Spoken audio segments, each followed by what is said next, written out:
दुनिया का सबसे बड़ा भेड़ों का फार्म ऑस्ट्रेलिया में है। वहाँ हर साल कई मिलियन टन भेड़ों की ऊन निकाली जाती है, जिसका इस्तेमाल कंबल और गर्म कपड़े बनाने में किया जाता है। सब कुछ शुरू होता है भेड़ों की ऊन इकट्ठा करने से। ऑस्ट्रेलिया के इस फार्म में 1 लाख से ज्यादा भेड़ें हैं।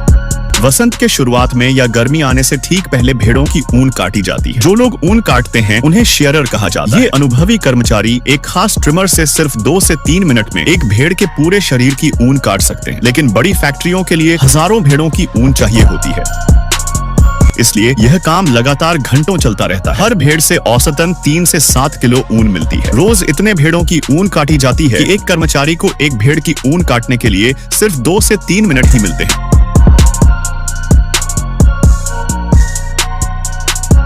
भेड़ों की ऊन बहुत जल्दी बढ़ती है, 6 महीने में फिर से पूरी हो जाती है। कुछ हजार भेड़ों से एक ही दिन में टनों ऊन इकट्ठा की जाती है, जिसे बाद में बड़े ट्रकों में भरकर फैक्ट्री भेजा जाता है। फैक्ट्री पहुंचने के बाद शुरू होता है ऊन की सफाई का काम। कच्ची ऊन कभी भी सीधे इस्तेमाल नहीं की जा सकती, क्योंकि उसमें बहुत सारा कचरा, धूल, सूखी घास और यहाँ तक कि छोटे कीड़े भी होते हैं। सफाई के लिए ऊन को बड़े स्टील के गर्म पानी के टैंकों में डुबोया जाता है,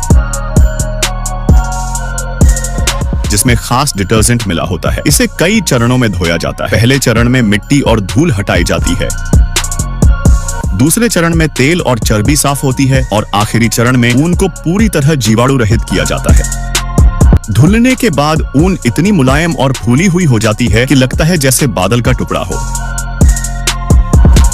सफाई के बाद आता है कार्डिंग का चरण, जो एक तरह से मशीन से कंघी करने जैसा है। बड़े मशीन के अंदर बहुत बारीक दांतों वाले रोलर होते हैं, जो तेजी से घूमकर ऊन के रेशों को सीधा करते हैं और गांठें खोल देते हैं।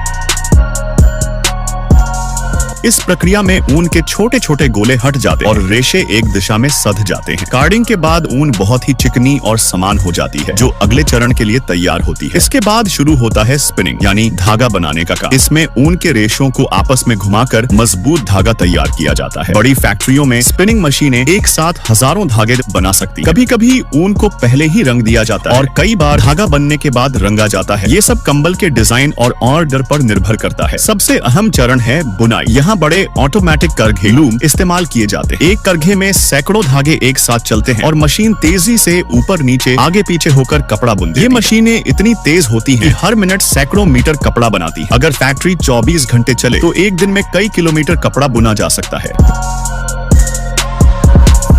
कपड़ा कितना मोटा, मुलायम और किस पैटर्न का होगा, ये सब मशीन की सेटिंग से तय होता है। बुना हुआ कपड़ा फिर फिनिशिंग सेक्शन में जाता है। यहाँ कपड़े के किनारे सिए जाते हैं, अतिरिक्त धागे काटे जाते हैं और मुलायम बनाने के लिए खास ब्रशिंग की जाती है। कुछ कंबलों को खास रसायन में डुबोया जाता है ताकि धागा और मजबूत हो जाए। अलग अलग देशों के लिए धागे को अलग अलग रंगों में रंगकर कंबल तैयार किए जाते हैं। ये और भी जटिल प्रक्रिया है। ठंडे देशों में निर्यात के लिए कंबलों को और ज्यादा फूला और गर्म बनाने के लिए अलग मशीनें इस्तेमाल की जाती हैं।